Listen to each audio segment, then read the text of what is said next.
Kung naghahanap kayo ng bagay na pwede niyo ipamregalo sa inyong misis or kaya sa inyong mga anak na mahilig maglughay ng buhok nila at gusto nyo kahit paano is walang napupuntang buhok sa kanilang muka, ito yung isa sa recommend ko sa inyo.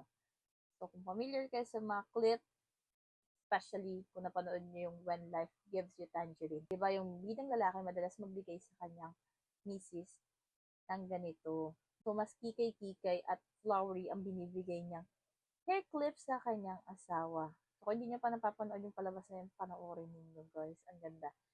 So, on this product, may mga iba't ibang designs to na magagamit niyo for special occasions, for normal days. And nakagandahan dito is hindi lang siya basta hair clip lang. Okay? Pwede niyo pang lagyan designs ang inyong buhok.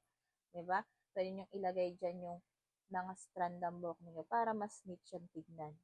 Alam naman natin may mga bata na ayaw na nagtatali or kaya naman may mga misis na minsan wala ng time para mag-ayos ng buhok nila. So, kailangan din nila ng clip-clip lang or mabilisan lang din na way para maayos ang kanilang buhok. So, ito yung isa sa marirecommend ko sa inyo. Napakamura lang nito, guys.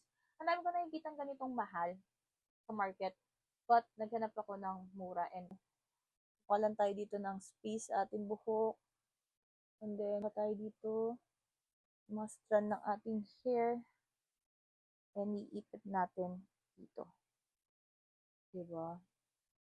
So, kung kayo ay mamis na nagmamadali din, para sa inyong mga junakis, paano sila ayusan, ayan, isa din to sa pwede nyo gamitin para iba-iba naman yung ayos ng buhok ng anak ninyo.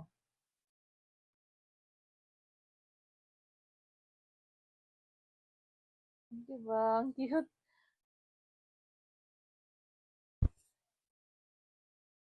Ang bongga. So, kung gusto niyo ng ganitong item, you can visit my basket.